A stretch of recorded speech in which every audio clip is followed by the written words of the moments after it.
પ્રશ્ન બરાબર છે કે રામદેવ પીર જાય ગયા ને હરભુજના મેળા, એ વાત બરાબર છે, તમારો પ્રશ્ન બરાબર છે.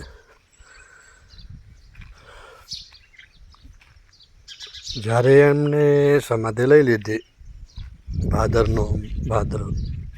ભાદરવા સુદને નોમમાં, ત્યારે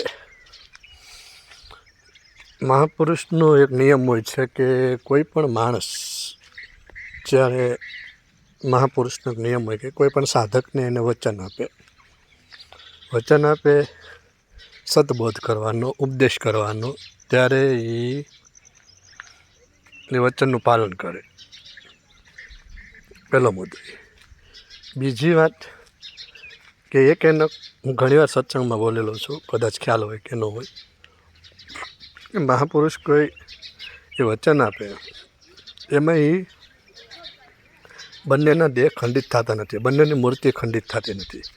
બંનેના દેહ જ્યાં સુધી ગુરુ એ સાધકને પારંગત ન કરે ત્યાં સુધી બંનેના દેહ પડતા નથી. મારા રિસર્ચ પ્રમાણે, મારા અધ્યયન પ્રમાણે, મારા નોલેજ પ્રમાણે, મારા વાંચવા પ્રમાણે, મારા અનુભવ પ્રમાણે મેં ઘણા જોયા કે જે કોઈ મહાપુરુષો સંતોએ વચન આપ્યું કે ભાઈ હું તને સતબોધ આપીશ, હું તને નિર્વાણ શું છે, મુક્તિ શું છે, મોક્ષ શું છે, એ પદની હું જ્યારે તને ઉપદેશ આપીશ, એ પદની જ્યારે હું તને વાત કરીશ, તને અનુભવ કરાવીશ, એ વચન આપે ત્યાં સુધી એમને પોતાનો તો દેહ પડતો નથી, પણ ના સાધકનો, શિષ્યનો, જે એને માનતા હોય એનો પણ દેહ પડતો નથી. પણ શરત એટલી હોય કે એમાં તન મન ધનથી સાધક તન મન ધનથી એમને ચાહવા જોઈએ, એમનો પ્રેમ હોવો જોઈએ, એમનો ભાવ હોવો જોઈએ. આ એક મુદ્દો.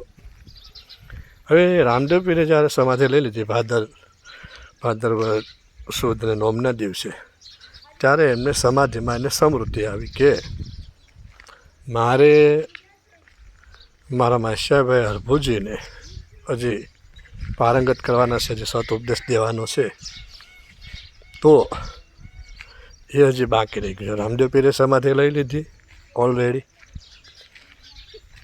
અને પછી નોમ, દસમ ને 11 ત્રીજા દિવસે, 11ના દિવસે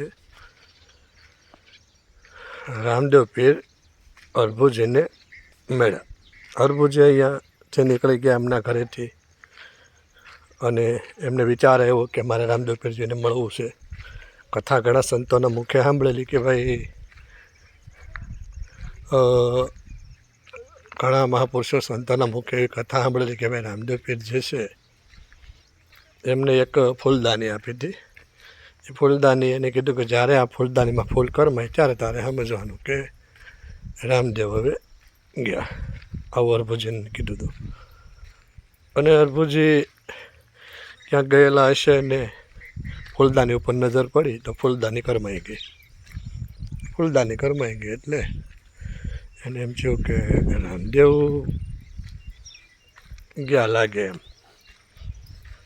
પછી ત્યાંથી નીકળી જાય છે અને અહીંયા રામદેવ પીર સમાધિમાંથી જાગી અને ઘોડો દબાવી અને સીધા બંને માલાની ઝાડ જે કહેવાય છે ત્યાં બંને મળે.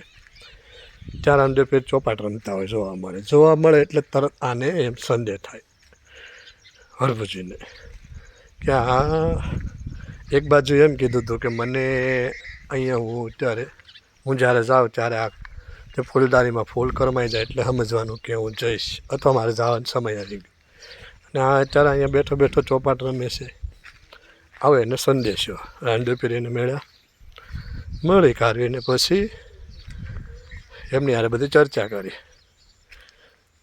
કરી અને વાત કરી કે ભાઈ હું ખરેખર એ કહે છે ને આપણે તો જીવતાના કોલ દીધેલા વાત હતી, પણ હવે મેરા પછીના પણ કોલ છે, મેરા પછી પણ હું તમને મળ્યો છું, હવે હું જેવો નથી આ પૃથ્વીમાં. આવું જ્યારે વાર્તાલાપ થતો હોય ત્યારે આને વિશ્વાસ ન આવે કે મારી હામાં બેઠા છે, મારી વાર્તાલાપ કરે છે ને પાછા એમ કે મેરા પછી પણ મળવું, તો એ કેમ? પછી ત્યારે બોલ્યા છે તે શું કે ભાઈ પ્રગટ છે પૃથ્વીના માલિક, પરચો દીધો છે દેવનો દ્વાર. પ્રગટ થયા છે પૃથ્વીના માલિક, પરચો દીધો છે દેવને દ્વાર.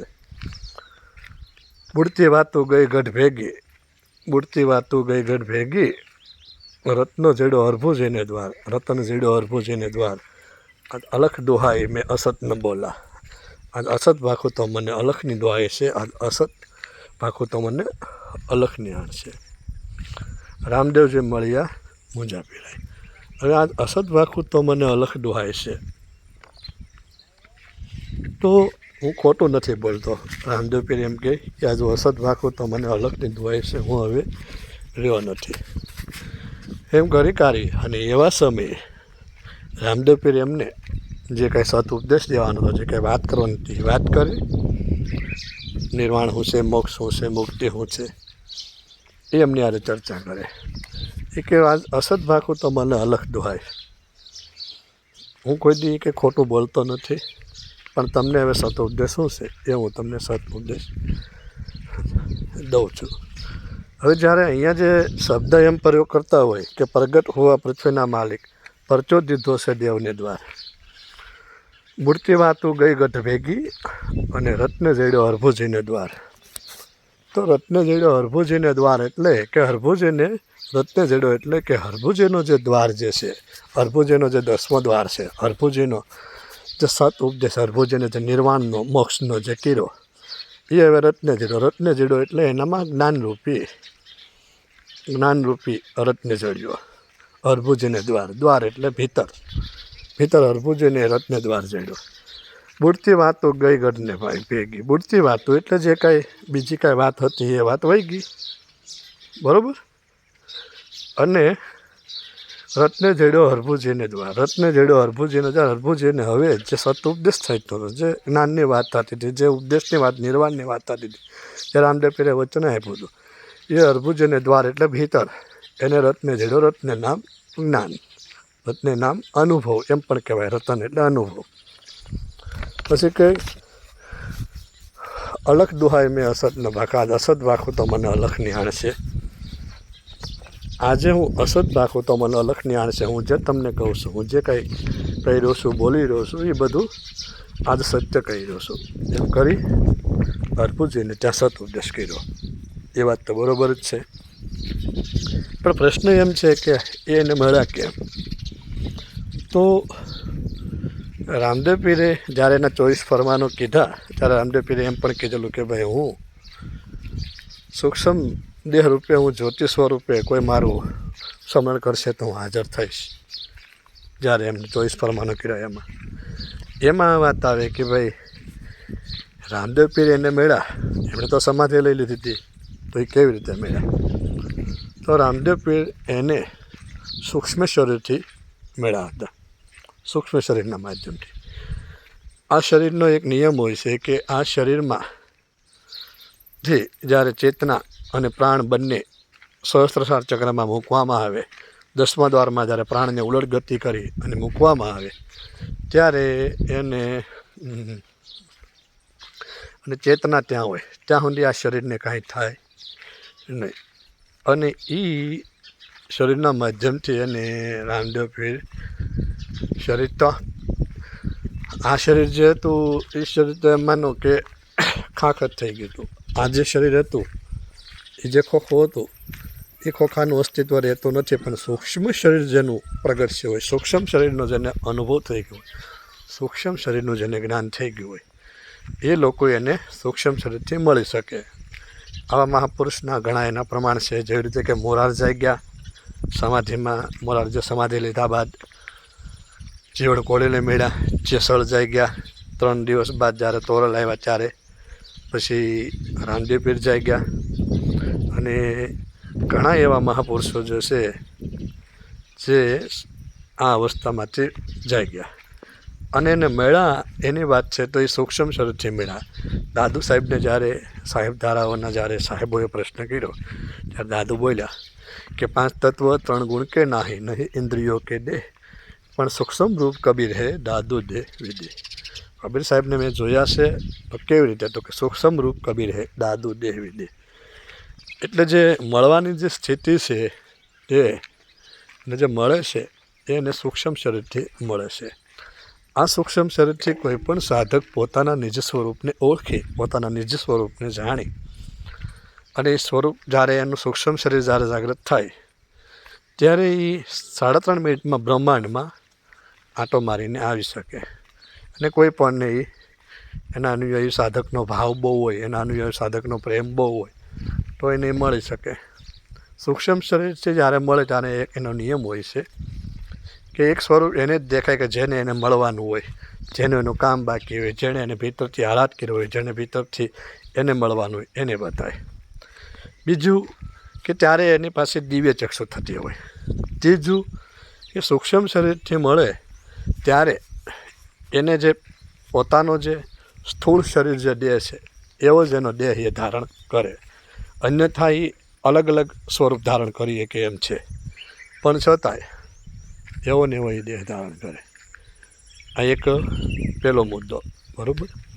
અને એ સૂક્ષ્મ શરીરથી એને દર્શન આપી શકે. જેવી રીતે કે આપણે દ્રૌપદીના વસ્ત્રહરણ થયા ત્યારે દ્રૌપદી બધું જ્યારે બધાની પાસે જ્યારે આજીજી કરતી હતી, મહારાજ પાસે, પતિઓ પાસે, દાદા ગુરુ પાસે, કુળગુરુ પાસે, કૃપાચાર્ય પાસે, બધા પાસે આજીજી કરી, પણ જ્યારે પોતે જ્યારે એમ થયું કે આ કોઈ મારી રક્ષા નહીં કરે ને અંતરનાદથી જ્યારે એને કૃષ્ણ ભગવાનને યાદ કર્યા અને ભગવાન કૃષ્ણ આવ્યા અને આવી કાર્યો અને દ્રૌપદીના વસ્ત્રહરણ જે થતા હતા એ ચીર પૂર્યા. હવે એ ચીર પૂર્યા એ માત્ર એક દ્રૌપદીને જ બતાવતા અને એ ચીર પૂર્યા સૂક્ષ્મ શરીરે આવી અને એના શરીર જે છે એ ચીર પૂર્યા.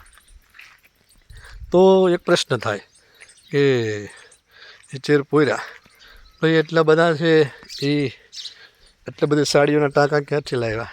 સૂક્ષ્મ શરીરનો એક નિયમ હોય છે કે સૂક્ષ્મ શરીર જેને પ્રગટ થાય, સૂક્ષ્મ શરીરથી જેને દર્શન દે એમાં અપાર શક્તિ, અનેક શક્તિઓ હોય છે. બ્રહ્માંડનું રહસ્ય પણ જાણી શકે અને બ્રહ્માંડમાં ઘટના શું થાય છે એ પણ એ કરી શકે. આ જેને સૂક્ષ્મ શરીર પ્રગટ થયું હોય એની વાત છે. એમ રામદેવ પીર સિદ્ધ પુરુષ હતા, મહાપુરુષ હતા અને પોતે અવતારી પુરુષ હતા. એટલે રામદેવ પીરને આ વસ્તુનું ખ્યાલ હતું. એટલે હરભુજીને જે મેળા એ સૂક્ષ્મ શરીરથી એને સમાધિ લીધા બાદ પણ મેળા. અને ત્યારે રામદેવ પીરે હરભુજીને 3 વસ્તુ યાદીમાં આપી કે આ તમે ઘરે જઈને આપજો. એક રતન કટોરો, એક અમર ગેડીયો અને એક અમલના પોથા. આ 3 વસ્તુ કે તમે ઘરે જઈને આપજો. હું હમણાં આવું છું. તમારો જે ઘોડો છે એ પાણીદાર છે એટલે આજ આપણે ઘોડાની રેસ લગાવીએ. તો ઘોડાની રેસમાં રામદેવ પીર કે હરભુજીને એને કીધું હું તો હારી જ જઈશ, પણ તમારો ઘોડો પાણીદાર છે, તમે પહેલાં પોખશો. અને હરભુજી ત્યાં જાય, ત્યાં જઈ કાઢીને પોગે તો બધા કાળા વાવટા લાગી ગયા હોય, સફેદ વસ્ત્રો પહેરેલા હોય અને આવી કાઢવી અને અહીંયા મળે ત્યારે એમ કહે છે મળે ત્યારે માતા મીણાદેને મળે, પિતા અજમલરાયને મળે તો બધા શોકમગ્ન થયેલા હોય, બધા વાઘા, બધા સફેદ વસ્ત્રો પહેરેલા હોય, ઉતારેલા હોય ત્યારે જોવે અને પછી આ વસ્તુ એને આપે કે આ શું છું? તો કે રામદેવ તો કે સિદ્ધ થઈ ગયા, વૈયા ગયા છે. તો કે આ શું? એ કે આ મને આપ્યું એનું શું? એ આ વસ્તુ તો અમે કે સમાધિમાં નાખી હતી એનો દેહની હારે. 3 વસ્તુ. ત્યાર પછી વિશ્વાસ ન આવે અને આ મેળા છે એ ખ્યાલ ન પડે અને એની સમાધિ ખોલાવે. એમ હરભુજને સત ઉપદેશ એમ કરે છે. અને પછી આગળ ચર્ચા એવી થાય છે આગળ જતાં કે પછી રામદેવ પીર હરભુજીને જ્યારે સત ઉપદેશ કરે અને જ્યારે વાત કરે એ આપણા વાણીમાં એમાં ઘણા કહેતા હોય કે ભાઈ